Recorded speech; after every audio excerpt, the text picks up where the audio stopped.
El mundo está cambiando muy rápido. Lo que hoy era una novedad, mañana se habrá quedado en algo antiguo.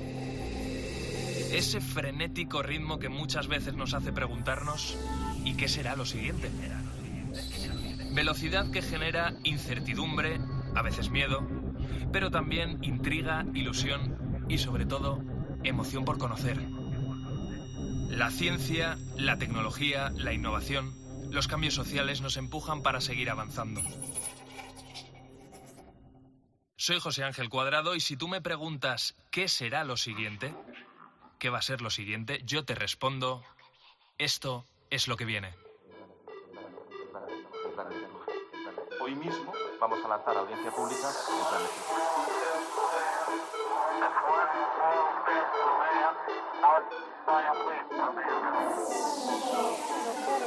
Cero emisiones de CO2 en 2050.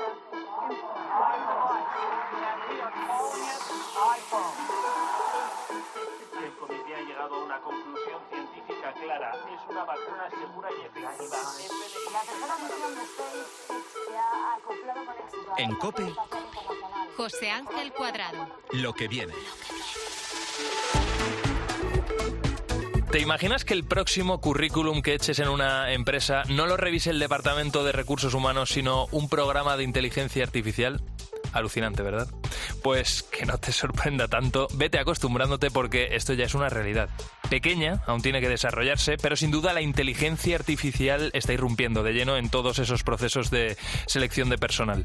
Ahora te cuento el por qué, el cómo y el para qué. Pero antes, cuando te hablo de inteligencia artificial, ¿tú estás seguro de lo que es y el potencial que tiene la inteligencia artificial? Si tuvieras que definirlo, ¿cómo lo harías? Oye, Siri. Dime, José Ángel, ¿en qué puedo ayudarte? Venga, explícanos, tú que funcionas con inteligencia artificial, ¿qué es? ¿Cómo funcionas tú? Vamos a ver, José Ángel. Como tal, la inteligencia artificial es el resultado de una serie de algoritmos aplicados a las máquinas para que actúen de la manera más autónoma posible, como lo haría un humano. Esos algoritmos hacen que las máquinas aprendan de la experiencia y, por tanto, puedan tomar decisiones. Vale, Siri, pero bájalo a la tierra. ¿Qué es eso de que puedas actuar lo más parecido a un humano? Pues, por ejemplo, me permita mantener una conversación contigo porque entiendo lo que me dices y puedo buscar una respuesta para ello. Pero la inteligencia artificial es mucho más. Capacita a las máquinas para procesar miles y miles de millones de datos, combinarlos entre sí, sacar conclusiones y predecir tendencias. A eso nos referimos cuando hablamos de que la inteligencia artificial es lo más parecido a pensar. Fascinante. Gracias, Siri. Pues eso es la inteligencia artificial, el aprendizaje continuo de las máquinas para, en definitiva, hacernos la vida un poquito más fácil. Pero en el tema que nos ocupa hoy, el de la inserción de la inteligencia artificial en los recursos humanos, en la selección del talento, ¿nos hará eso la vida más fácil? Esa es una respuesta que solo la va a dar el tiempo y los que trabajan con este sistema día a día. Y en España ya va quedando menos para que esta utopía se convierta en una realidad. Son varias las empresas de headhunting, de cazatalentos, de selección de personal, que ya están poco a poco implementando estos programas de inteligencia artificial para todos estos procesos. Y a los mandos de una de ellas, de Be Wanted, está Juan Torroba. Hola, Juan, ¿qué tal? ¿Cómo estás? Muy buenas. Muy bien. Oye, la pregunta, Juan, ¿serán las máquinas las que en un futuro decidan si un candidato es apto o no para un puesto de trabajo en concreto? Seguramente sí. Nos queda un poquito de tiempo para llegar a ver la decisión final en una máquina, pero desde luego ya están decidiendo si entramos en el proceso de selección o no. Ese es tu primer titular, pero ¿cómo cambiará el mundo laboral después de que esto ocurra? Y es una pregunta que nos hacemos aquí en Lo que viene y a la que vamos a responder enseguida. Es inevitable pensar, por ejemplo, que las necesidades de formación del mundo laboral de hoy no son las mismas que las de ayer, eso es evidente, y por supuesto las de mañana. Por eso son muchos los expertos en recursos humanos los que nos cuentan en que en el momento en el que esto sea ya una realidad, habrá que cuidar y controlar mucho estos sistemas y algoritmos de inteligencia artificial en los procesos de criba, tanto los datos que identifican para seleccionar a los candidatos, pero sobre todo hay que poner el foco en la toma de decisiones que realizan en base a lo que ha sido exitoso en el pasado, obviamente. Y eso es porque, tal y como nos cuenta Pilar Yacer, experta en recursos humanos, el mundo cambia constantemente y no hay una sola fórmula de éxito. las fórmulas de lo que ha funcionado en el pasado o de los candidatos que han sido exitosos o no en el pasado no corresponden a las fórmulas de lo que funcionan y necesitan las empresas para este futuro del trabajo que cada vez es más incierto. Hay que ser consciente, por ejemplo, de que si cambian las reglas de juego, es decir, cambia la manera de elegir al personal, tiene que cambiar también la manera en la que lo estamos buscando. Por ejemplo, Josep Curto, director del máster en Inteligencia Artificial de la Universidad Oberta de Cataluña, nos ha indicado que una de las cosas que van a cambiar son los currículum. Se puso de moda hacer estos CVs abstractos, con imágenes, con fondos, con colores y tal. Puede ser que no reconozca todos los elementos ahí fácilmente. Y si no los reconoce, aunque tengas la experiencia, aunque tengas los conocimientos, no los va a poder leer y va a estar descargado.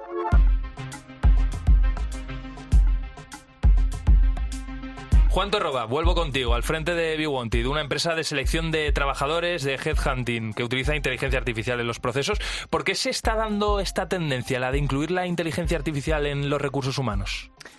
Básicamente por la necesidad de ser capaz de tratar un gran número de información, muchos datos, en poco tiempo. Creo que todos hemos en algún momento de nuestra vida sufrido el proceso de un proceso de selección y nos damos cuenta que el reclutador está totalmente sobrepasado, ¿no? El otro día una empresa que trabaja con nosotros nos contaba que había recibido 15.000 currículums para una sola vacante.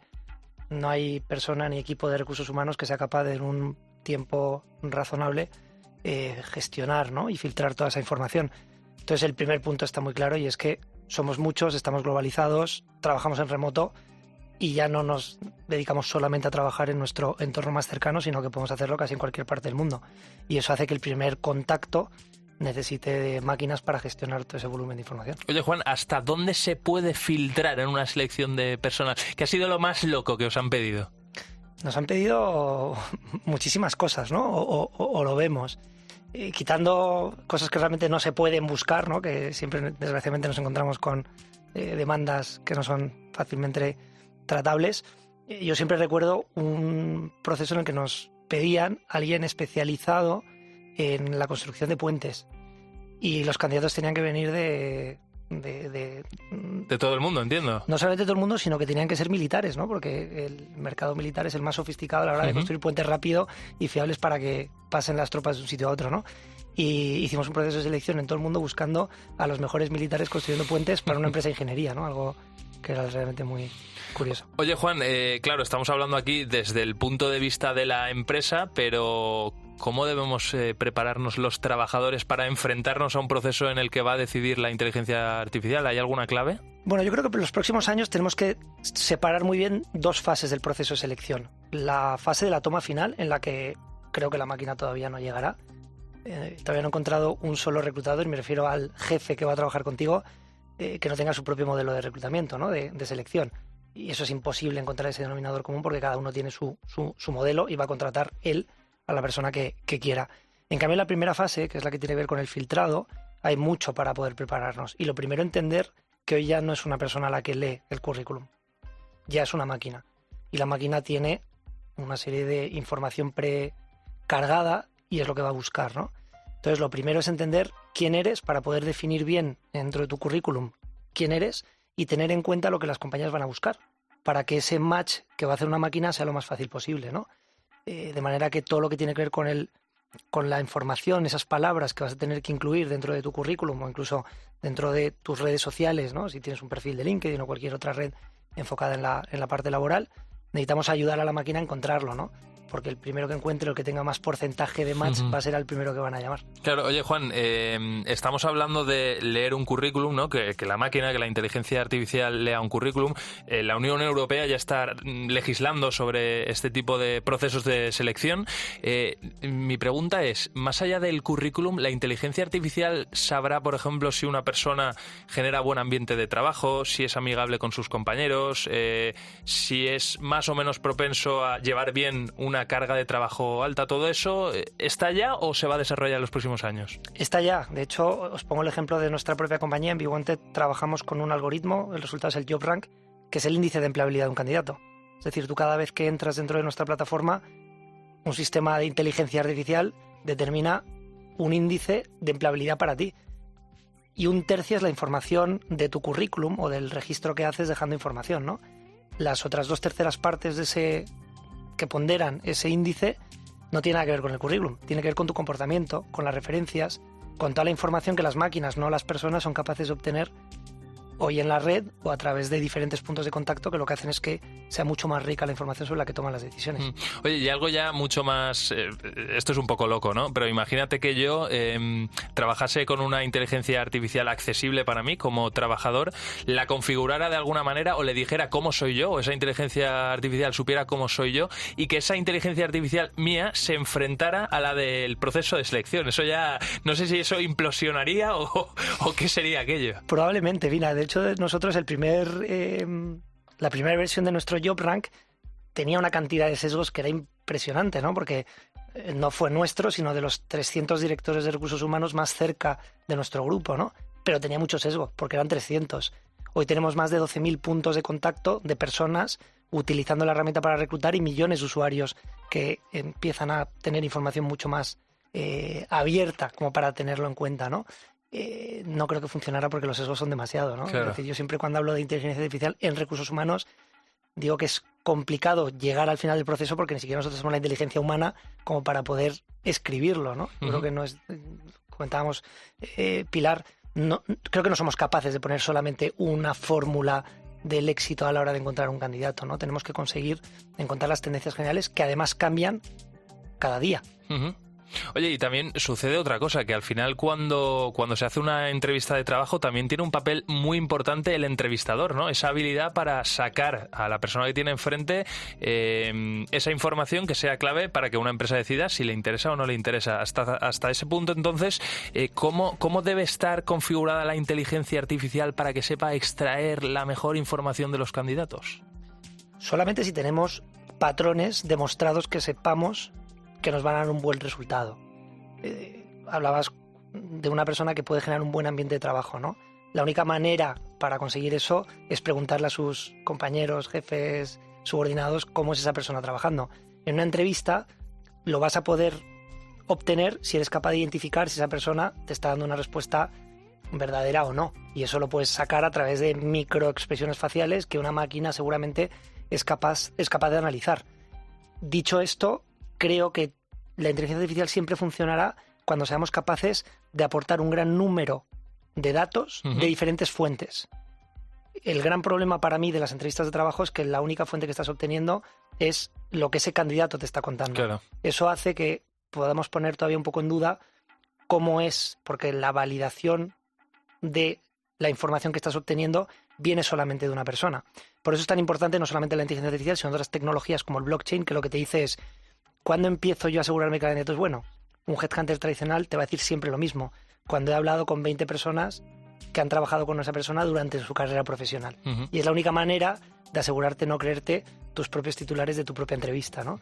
Entonces, yo creo que esa experiencia que tenemos que obtener del headhunter tradicional, que lo que te dice es: yo entrevisto, pero no me fío ni siquiera de lo que estoy viendo, lo tengo que consultar, y es lo que tendríamos que aplicar también en inteligencia artificial. Seguimos hablando de la inteligencia artificial en el mundo laboral, en los trabajos, y quiero comentar contigo, Juan, una noticia que hemos conocido en los últimos días. Fíjate, una empresa china, empresa especializada en videojuegos, ha anunciado el nombramiento de Tan Yu, entiendo que se llama así esta señora, como nueva directora general de una de sus filiales. Hasta ahí, bueno, no parece nada extraño, ¿no? Nada peculiar. Lo que pasa es que si seguimos leyendo, descubrimos que Tan Yu es un robot que funciona con inteligencia artificial. Es decir, la nueva jefa que va a tomar las decisiones del día a día es una inteligencia artificial. Claro, Juan, ricemos más el rizo. ¿La evolución de la inteligencia artificial llegará hasta el punto de que lleguen directamente a sustituir a los trabajadores?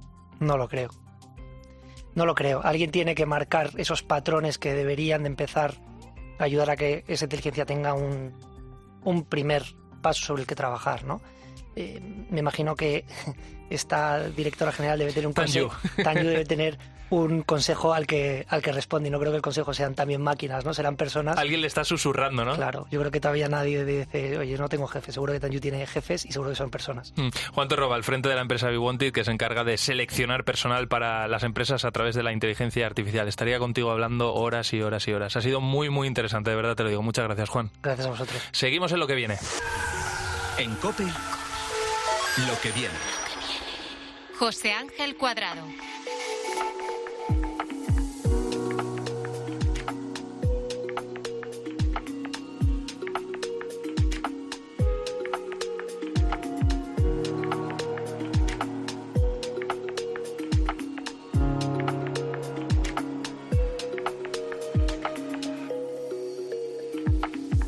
Imagina ahora mismo un mundo en el que a través de un escáner facial o corporal se pueda diseñar un menú a tu medida. Un menú con los ingredientes que mejor le vengan a tu cuerpo y a tus alergias. Imagínate que a través de un formulario, un algoritmo te diga lo que ni tú sabías que te apetecía cenar esta noche.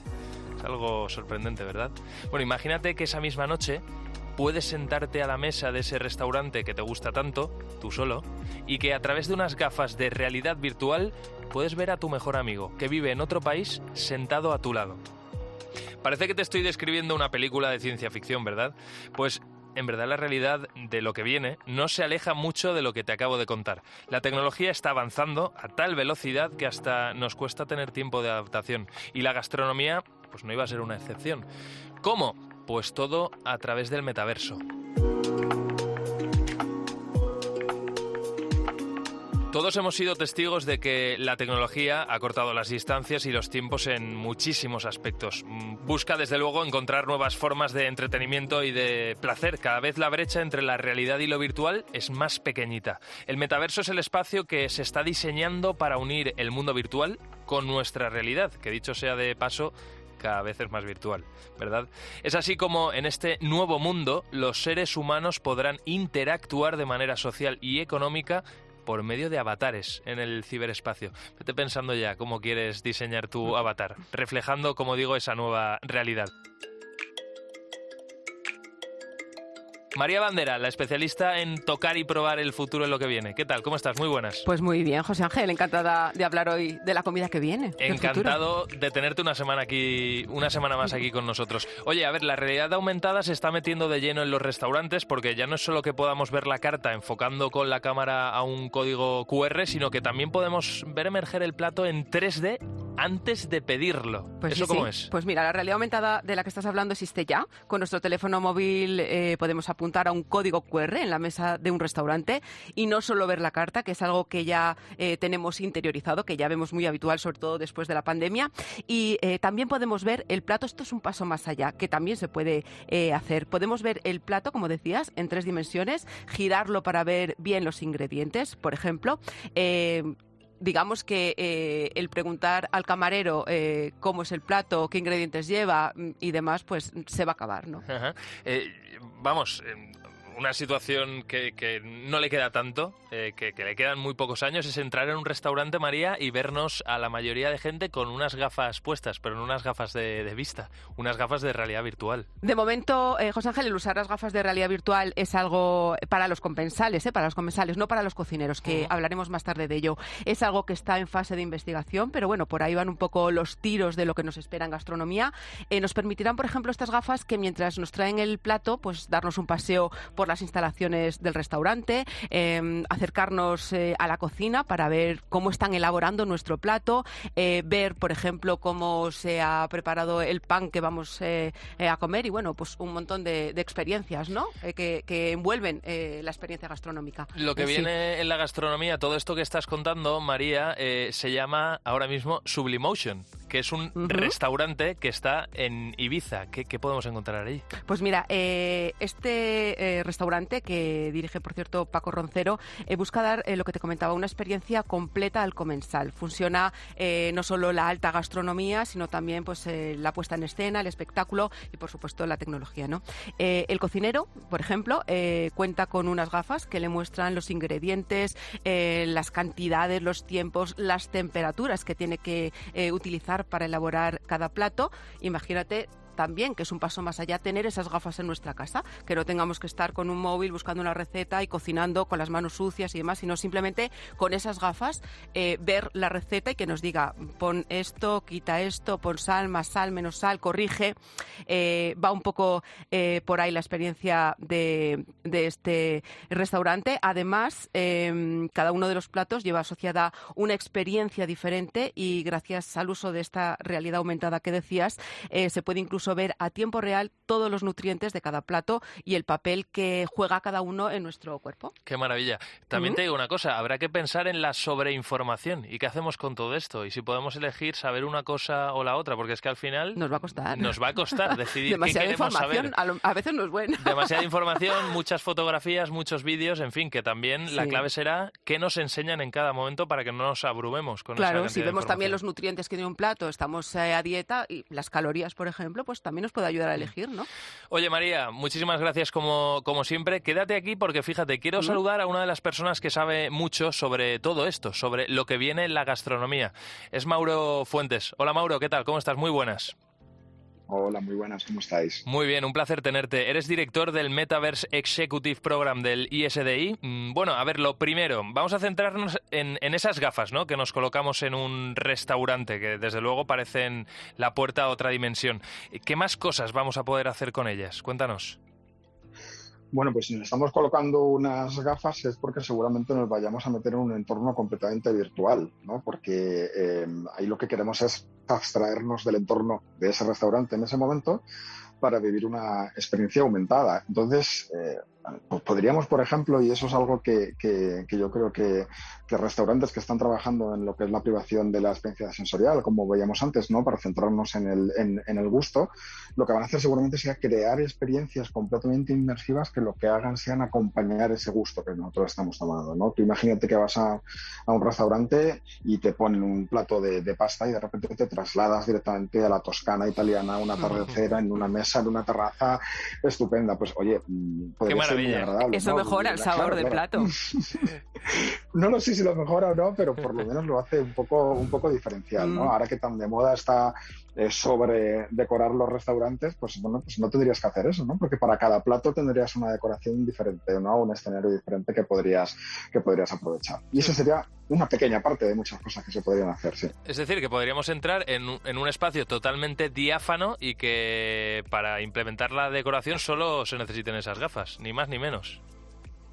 Bueno, a ver, de hecho el restaurante podría ser, sí, una pared de ladrillo sin más, y luego al ponerte las gafas que estuvieses disfrutando del entorno que fuera acompañando al plato. Hombre, yo no creo que lleguemos a ese punto, porque sí que es verdad que la restauración y los restaurantes tienen un punto social muy potente, ¿no? Y el que estuviéramos con unas gafas todo el rato, primero no sería cómodo, yo creo que hay que ser también lógicos, no sería del todo cómodo, pero quitaría ese componente social de estar con la persona con la que estás cenando, tus acompañantes, charlando o lo que fuere, ¿no? Porque cada uno estaría con sus gafas. Pero fijaos, hay momentos de la comida que sí pueden generar una experiencia positiva y mayor, que luego además va a poder generar una conversación extra entre los comensales, ¿no? Entre la gente que está en la mesa.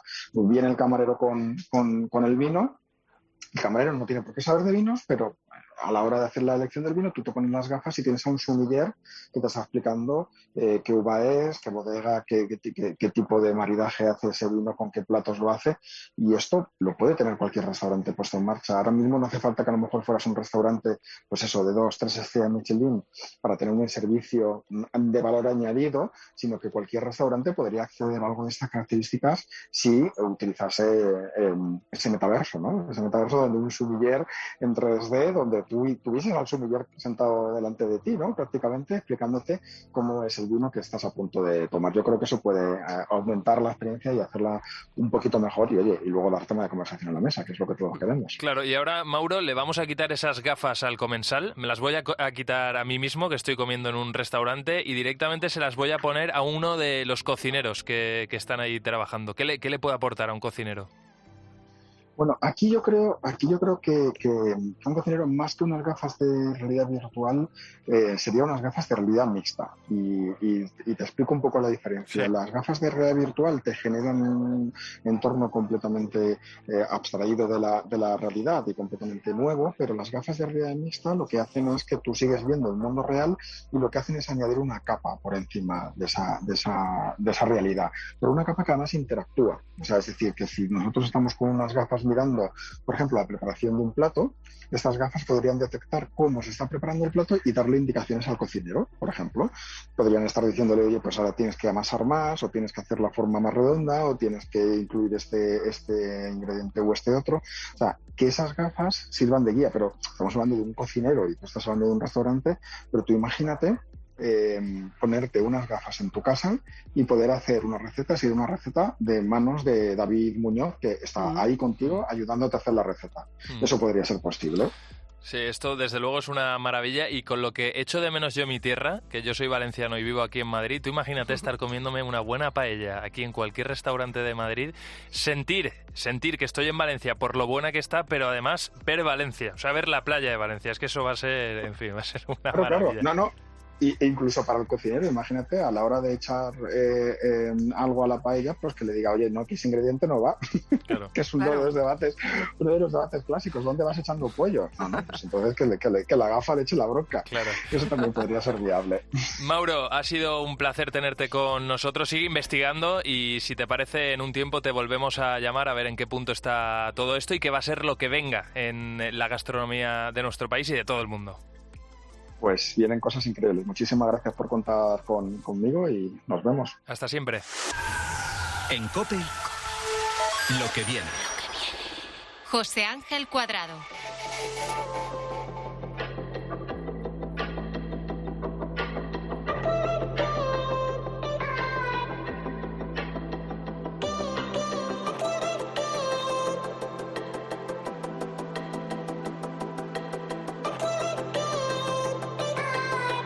Seguimos en lo que viene y además te agradezco enormemente que nos estés prestando este ratito de tu vida. Y ahora me quiero detener contigo en una situación que está ocurriendo a 4.500 kilómetros de distancia, pero cuyas consecuencias las estamos notando en nuestro día a día. Te hablo de la guerra de Ucrania. La economía mundial se tambalea y todos los sectores están sufriendo los efectos, también el tecnológico. Fíjate, estos últimos días hemos conocido que dos gigantes como Nokia y Ericsson van a suspender su actividad en Rusia. Y a esto se suman una larga lista de empresas que han hecho lo mismo. ¿Cuáles son? Pues nos lo cuenta Mario Yáñez, que es el experto tecnológico de La Linterna. IBM cerró antes del verano su filial rusa y despidió a todos los trabajadores directamente, pero lo mismo sucedió con los grandes fabricantes de ordenadores, HP, Dell, o los grandes fabricantes de chips como Intel, AMD o la taiwanesa TSMC, que son empresas como otras que son vitales para el sector de la tecnología. También lo han hecho otras más famosas como Tesla o SpaceX, ¿no? E incluso en este grupo está Apple, que ha cancelado la venta de sus dispositivos, es decir, no vende los iPhone, aunque sí es verdad que mantiene los servicios en la red, ¿no? Los servicios virtuales. Y atento a este dato porque asusta. Del top 20 de las empresas tecnológicas, todas han cerrado en Rusia, excepto las chinas. ¿Por qué será? Y ojo también a lo que está haciendo la Rusia de Putin con las redes sociales. Cierre total, por ejemplo, a Facebook, Instagram y hasta TikTok. ¿Por qué? Pues por la llamada censura digital. Censura digital, o sea, cómo borrar, por ejemplo, palabras como la palabra invasión, que no se permite pronunciar ni escribir, o filtrar las noticias que hablen de bajas de soldados del ejército ruso. Es decir, que está aplicando a los que no están abiertos, pues prácticamente los está cerrando. Y luego ya, para más INRI, incluso aplica cortes sistemáticos de Internet cuando lo estima oportuno, pero cortar todo. Con este panorama, ¿qué futuro le espera al sector tecnológico? ¿Cómo nos va a afectar a nosotros? Mario Yáñez tiene las claves. Con el mercado ruso cerrado y el asiático con bloqueos parciales o en riesgo, solo hay una incertidumbre brutal. Para los pesimistas, pues si se produce un nuevo bloqueo de fabricación de chips o de cadena de suministros y Taiwán cae, las pérdidas para Occidente pueden ser multimillonarias y graves, y sobre todo graves al poner en riesgo la industria, las telecomunicaciones, la defensa, por estar desconectados, sin más. Para los menos pesimistas, pues bueno, vienen varios años de turbulencias que va a haber que frenar al menos los procesos de digitalización, porque se van a encarecer y van a ir mucho más lentos en Europa. Futuro incierto, ya lo escuchamos, habrá que ir paso a paso. Veremos lo que viene. Lo que viene.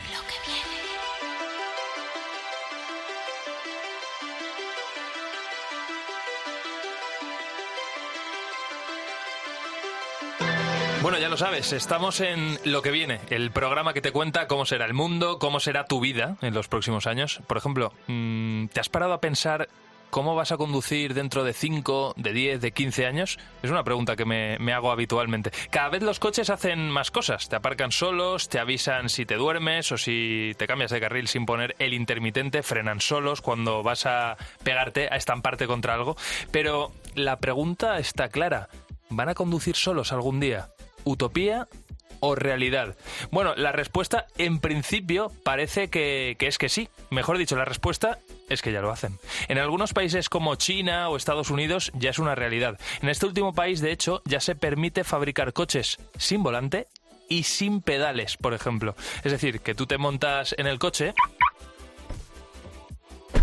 el motor se arranca solo y además va a ir al lugar que tú quieras.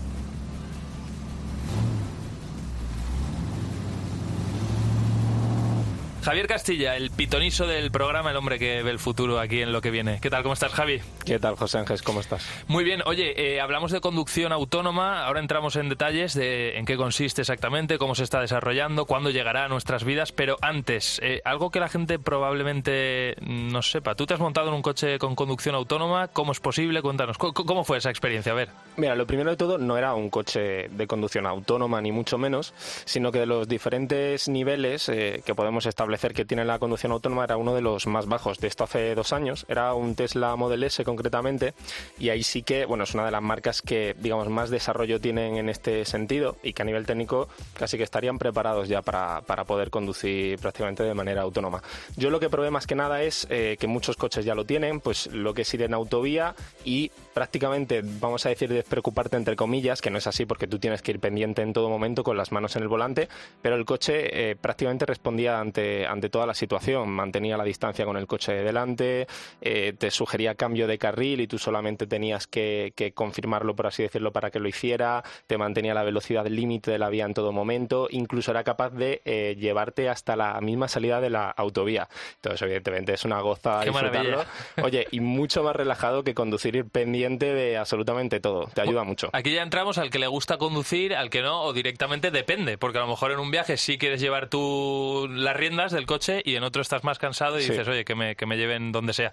A ver, lo he dicho conscientemente, he hablado de niveles en la conducción autónoma. ¿Qué tipo de niveles existen? ¿O van a existir, mejor dicho? El primero de todos es la asistencia más básica al conductor, pues es lo más básico, te controla la aceleración, ¿no? Tú mantienes una velocidad fija, la velocidad de crucero tradicional que la mayoría de vehículos ya en el mercado tienen. Luego pasamos a ese nivel 2, que es el que yo probé, en el que ya el coche te mantiene la distancia con el vehículo de delante, te mantiene dentro del carril y tú el volante tienes que tener las manos, pero él ya te va a hacer toda la trazada, la curva sin ningún problema. Ya evidentemente el coche tiene una tecnología más avanzada, radares, cámaras y ya es capaz, ¿no?, de poder ver el entorno.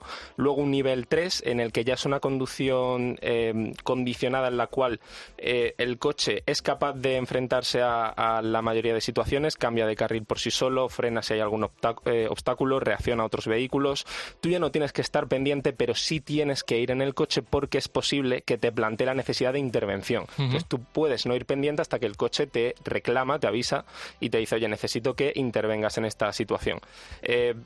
El nivel 4 es ya una conducción autónoma bastante casi completa, pero no del todo. La diferencia es que tú ya no tienes que ir preocupado de conducir. El coche ya es capaz, ante cualquier situación, de detenerse en el lugar que consideres seguro, de reaccionar. Es decir, tú ya realmente no tienes por qué llegar a intervenir el coche, aunque tú puedas conducirlo si lo deseas. Y el nivel 5, que es el más alto, la conducción autónoma completa, ahí ya sí que no tiene que intervenir el conductor. Como tú bien has dicho, en Estados Unidos la legislación permite ya precisamente que haya coches sin pedales y sin volante, porque es que son pasajeros las personas que como van... un vagón del AVE, por ejemplo. Sí, exactamente, y el coche ya es capaz de tomar cualquier decisión y tiene la tecnología, tanto a nivel técnico como luego de software, ¿no?, del sistema que opera ese coche, de tomar cualquier decisión y de intervenir ante la situación que se produzca. Oye, Javi, aquí estamos instalados en lo que viene, en el futuro.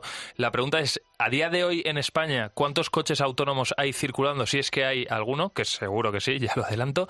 ¿Y cuándo realmente ya va a ser visible, ¿no?, que hay coches conduciendo? Vamos, que tú te vas a girar y vas a ver el de al lado bebiéndose un refresco. Sí. Yo sobre todo te diría eso, que claro, coches con tecnología la hay, tanto, yo te digo, a nivel comercial, por ejemplo, los Tesla, que tienen una tecnología bastante avanzada y prácticamente podrían ser capaces de hacer un nivel alto de conducción autónoma, pero hay muchos proyectos en desarrollo. Las universidades juegan un papel muy importante. Por ejemplo, en Vigo hay un proyecto de un autobús autónomo que ya es capaz de hacer un trayecto solo, de intervenir ante las situaciones que se produzca y de llevar a pasajeros. También en Madrid, la Universidad Autónoma está desarrollando con ALSA lo mismo, un autobús que también transporta pasajeros y realiza esta conducción autónoma. Y la Universidad de Alcalá están trabajando en Brave, un proyecto muy interesante en el que están desarrollando las tecnologías que son necesarias para que este desarrollo del vehículo autónomo, este despliegue, se haga realidad. De hecho, ya lo han probado y lo hemos visto aplicado a algún coche. Oye, me hablabas del proyecto Brave. Al frente de ese proyectazo está Miguel Ángel Sotelo Vázquez, que es catedrático precisamente de la Universidad de Alcalá. Miguel Ángel, ¿qué tal? ¿Cómo estás? Muy buenas. Hola, muy buenas, ¿qué tal? Oye, muchas gracias por estar con nosotros y sobre todo por explicarnos, por darnos a conocer cómo funciona este proyecto. A ver, lo primero, antes que nada, ¿tú te has subido en ese vehículo autónomo? Evidentemente, sí, hemos ¿Y qué subido se en ese siente? vehículo autónomo muchas veces. ¿Y bueno, qué se pues siente? la verdad es que a pesar de ser el investigador principal del proyecto, al final tengo que confiar en el desarrollo que realizan los investigadores contratados en el mismo y que están bajo mi dirección, y de vez en cuando sí es verdad que se siente un poco de vértigo, sobre todo cuando entra en situaciones como rotondas, con otros vehículos, etcétera, tiene que negociar como un conductor humano. No terminas al principio de fiarte del todo, pero bueno, al final las cosas ves que funcionan y vas ganando en confianza. Lo que se siente es que se necesita una fase de adaptación para adquirir esa confianza. O sea, que los pies de vez en cuando se te van un poco, ¿no? Frenas tú con el vehículo cuando entra en la rotonda. Sí, las personas que no están acostumbradas pueden sentir un poco de vértigo. Claro, oye, Miguel Ángel, ¿qué tipo de tecnología estáis aplicando al vehículo? Bueno, pues el vehículo del proyecto Brave está ubicado en un nivel entre 3 y 4, como perfectamente se describía hace unos minutos por parte de Javier, ¿no? Y entonces el vehículo está equipado con cámaras LIDAR, que es un láser que gira en 360 grados para poder tener una visión total del entorno, y radares alrededor de todo el vehículo, por delante y por detrás. A eso hay que sumarle la tecnología GPS y unos sensores inerciales y de aceleración que, junto con el GPS, para que se entiendan, se utilizan para saber dónde se encuentra ubicado el vehículo en todo momento con precisión centimétrica. Miguel Ángel, ¿qué es, tú dirías, ¿no?, ya que estáis trabajando y desarrollando esta tecnología, lo más impresionante, ¿no?, que ya que lo habéis aplicado a un coche, ya estáis haciendo todas estas pruebas, lo más impresionante que digas cuando te montas en el coche y ves su funcionamiento? Quizá lo más impresionante es ver cómo negocia una intersección o una rotonda en tráfico real, porque tiene que tomar decisiones, es decir, la toma de decisiones, los comportamientos que va a desplegar en función de lo que observa en el entorno y sobre todo del comportamiento que percibe en otros conductores es lo que más impresiona, ¿no? Ver que está parado, por ejemplo, en una intersección que tiene que girar a la izquierda y atravesar un carril con tráfico que viene de frente, ¿no? Y decir, pues tiene que tomar la decisión adecuada y encontrar el hueco adecuado para entrar, ¿no? Cuestiones de ese tipo. Eso, desde luego, Miguel Ángel, plantea un dilema ético y, sobre todo, yo creo que va a ayudar a que se desarrolle nueva jurisdicción, ¿no? Nuevas leyes, precisamente para regular todo esto, entre otras cosas, por ejemplo, porque tú hablabas de que el coche, de que el autobús, en fin, tome decisiones, ¿no? ¿Cómo se entrena a un coche autónomo para que, por ejemplo, se encuentre por delante a una persona mayor cruzando o a un bebé y ese coche sepa que tiene que frenar lo antes posible? Bueno, digamos que esas discusiones en el nivel ético que llevan ya unos años pululando, hasta el punto de que incluso ha habido proyectos de investigación por parte del MIT, del Massachusetts Institute of Technology, precisamente para valorar esto, ¿no?, y hacer una especie de juego mundial en el que cualquier persona puede participar a través de la web para ver un poco qué harías tú en esta situación. Están anticipando un futuro al que todavía le quedan algunos años. Me explico. Los niveles de percepción de los vehículos autónomos actuales, a fecha de hoy, podríamos decir que no resulta factible distinguir entre una persona de una determinada edad, el género. Esos aspectos cuesta mucho todavía distinguirlos. Pueden distinguir de manera muy precisa que hay un peatón, un ciclista, un motociclista, un vehículo, etcétera. Y se está empezando ahora a avanzar en el grado de precisión en la percepción necesario para llegar a esos niveles, ¿no? Pues aquí hay un bebé con un carrito, aquí hay una persona de edad avanzada, podemos decir, o una persona con una cierta discapacidad, etcétera. Entonces, bueno, a fecha de hoy, digamos que los vehículos autónomos de niveles 3 y 4, que son los que están aspirando a ser desplegados a nivel comercial, aún no se están planteando esos dilemas éticos. No están ahí, digamos, aún. Y digamos que todos los que trabajamos en este mundo seríamos muy felices si fuéramos capaces de poner algún nivel, a un vehículo nivel 3 o 4, hay alguno ya en el mercado de nivel 3, pero no de nivel 4, ¿no? En el mercado, en funcionamiento, con decisiones muy básicas, ¿no? Es decir, que si llegara a esa situación un vehículo nivel 3 o 4 actual que describías anteriormente, ¿qué hago? ¿Me mantengo en mi carril? ¿Puedo chocar con una persona mayor? ¿Cambio? ¿Puedo chocar con un vehículo que lleva un bebé dentro? Y tal. A fecha de hoy no serían conscientes de esa situación los vehículos autónomos actuales. Me explico, es decir, que la decisión que tomarían la tomarían basándose en parámetros mucho más sencillos.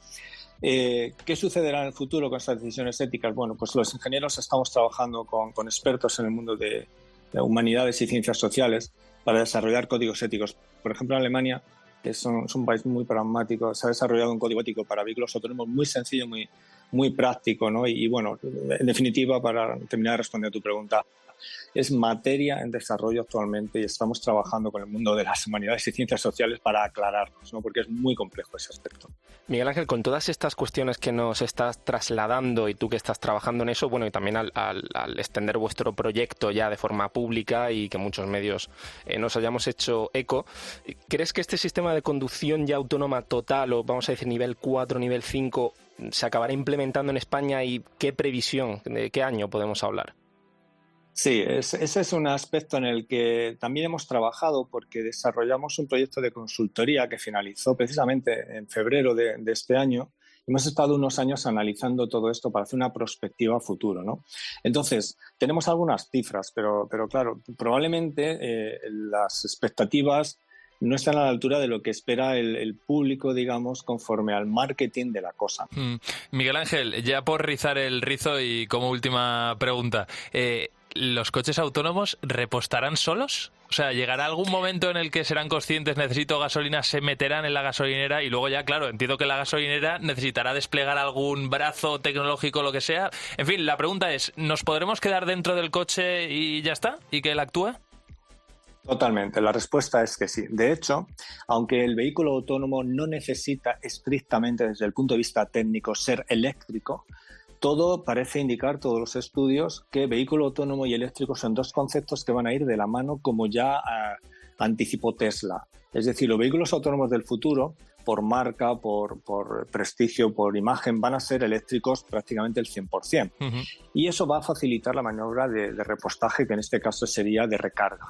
Es decir, con total seguridad habrá vehículos que serán capaces de llegar hasta el puesto de recarga de la electrolinera, podríamos decir, sí, más que gasolinera, y habrá dispositivos para ubicarse perfectamente al milímetro, ¡plac!, de manera que a partir de ahí, ¡clac!, se le pueda conectar un elemento de recarga y cuando esté cargado avisar. Por ejemplo, a fecha de hoy se pueden recargar vehículos eléctricos con un formato rápido de unos 30 minutos, pero esto está avanzando cada año. Entonces yo vislumbro que en 10 años sí vamos a ir con un vehículo eléctrico que puede recargarse a lo mejor en un cuarto de hora. Qué maravilla, solito. Qué maravilla. Estamos aquí emocionados y eso será desde luego lo que vendrá. Miguel Ángel Sotelo, catedrático de la Universidad de Alcalá. Profesor, ha sido un lujazo hablar contigo y conocer ese proyecto Brave. Te deseo toda la suerte del mundo y desde luego lo vamos a seguir muy de cerca aquí en la cadena COPE. Muchísimas gracias, un placer hablar con vosotros. Un abrazo enorme y Castilla, como siempre, es un lujazo tenerte en este programa. Un placer, José, hablar de todo esto. Hasta siempre, Javi. Bueno, la realidad es que esto es alucinante, pero de momento no se implementa en nuestro país. Pero vamos a lo práctico. David Triado, ¿qué tal? ¿Cómo estás? Muy buenas. Muy buenas. Oye, tú eres otra de las personas que no solo se imagina lo que viene, sino que también tiene todas las respuestas para el futuro, sobre todo a nivel jurídico, que ahí es donde nos interesa en este caso. Lo primero, cuéntanos ahora qué coches autónomos pueden circular en España a nivel jurídico, a nivel legal.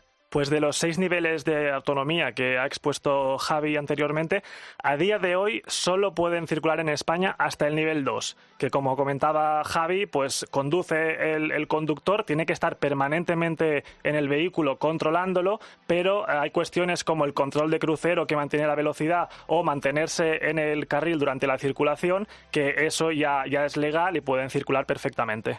Oye, desde luego el dilema ético está ahí. ¿Qué va a suceder cuando se produzca un accidente, que además ya ha sucedido, y el coche esté conduciendo solo? Por ejemplo, en el Reino Unido ya se establece que en caso de accidente de un vehículo autónomo, la responsabilidad será del fabricante siempre y cuando el control, obviamente, no lo lleve un humano.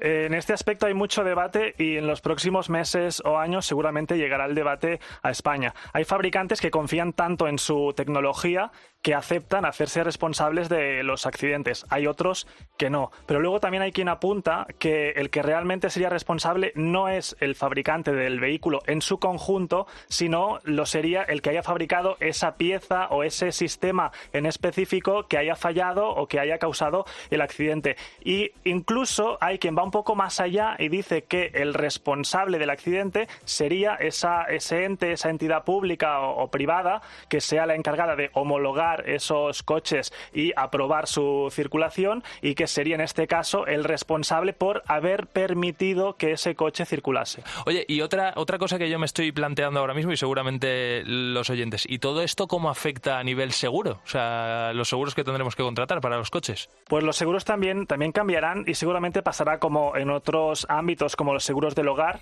en que habrá coberturas que contratemos o no contratemos. Eso dependerá del grado de autonomía del vehículo, e incluso puede pasar que como el 90% de los accidentes son provocados por un error humano, según la DGT, pues puede pasar que los seguros te cobren más, tengas que contratar una cobertura adicional por el hecho de querer conducirlo tú, es decir, va a confiar más en el vehículo autónomo que en el individuo, o incluso se puede llegar al punto en que un seguro no te acepte como asegurado si no firmas conforme nunca vas a conducir. Es decir, al que le guste conducir las manos quietecitas, mejor tener un coche autónomo en el futuro, entonces, a nivel seguro. Te va a salir más barato. En cuanto a los seguros, seguramente. ¿Qué pasa? Pues David Triado, como siempre, un placer, y nada, sigue investigando. Te volveremos a llamar. Muchas gracias. Hasta luego. Seguimos en Lo que viene.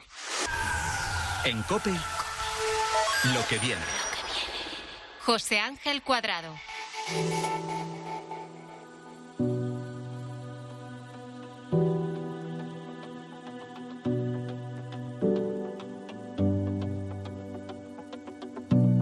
Uno de cada 3 niños en el mundo sufren bullying, y en algunos de esos casos los compañeros de clase, los profesores o incluso los padres no lo saben y no se le puede poner una solución, precisamente por eso.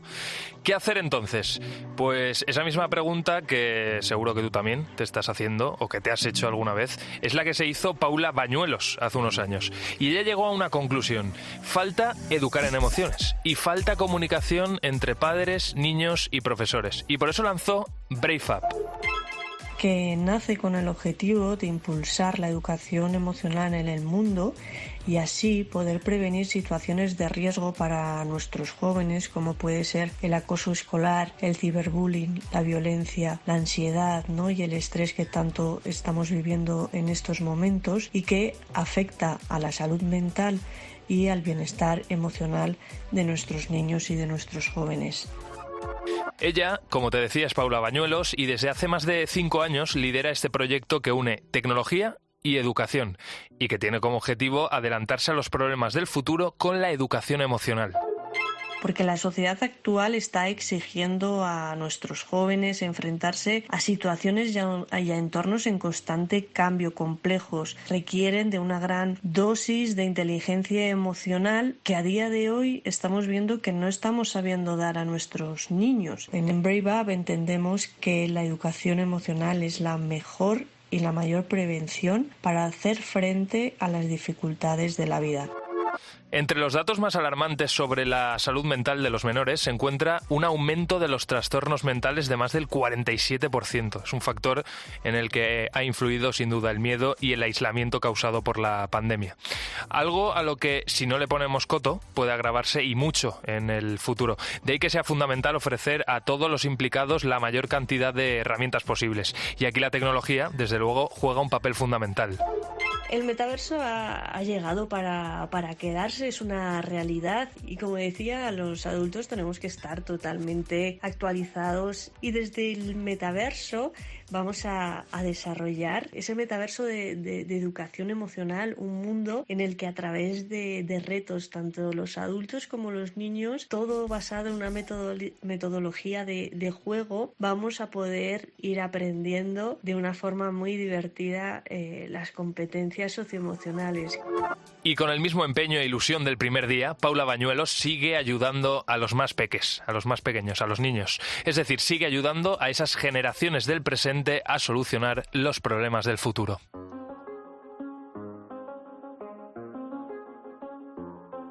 En COPE, lo que viene.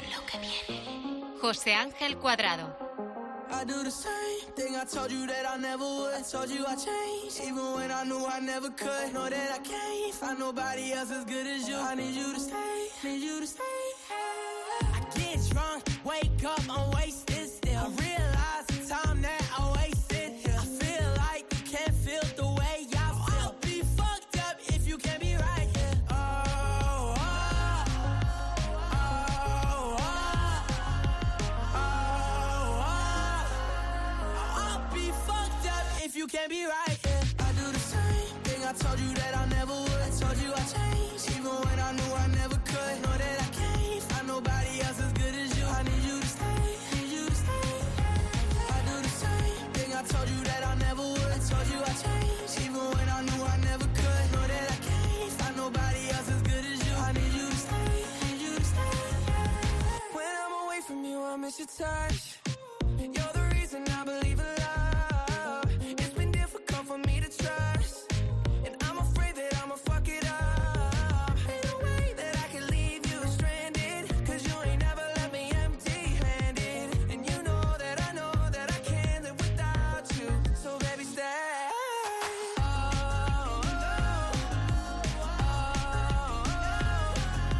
oh, oh. I'd be fucked up if you can't be right here. I do the same thing I told you that I never would. I told you I changed, even when I knew I never could. Know that I can't find nobody else as good as you. I need you to stay, need you to stay. I do the same thing I told you that I never would. I told you I changed, even when I knew I never could. Know that I can't find nobody else as good as you. I need you to stay, need you to stay.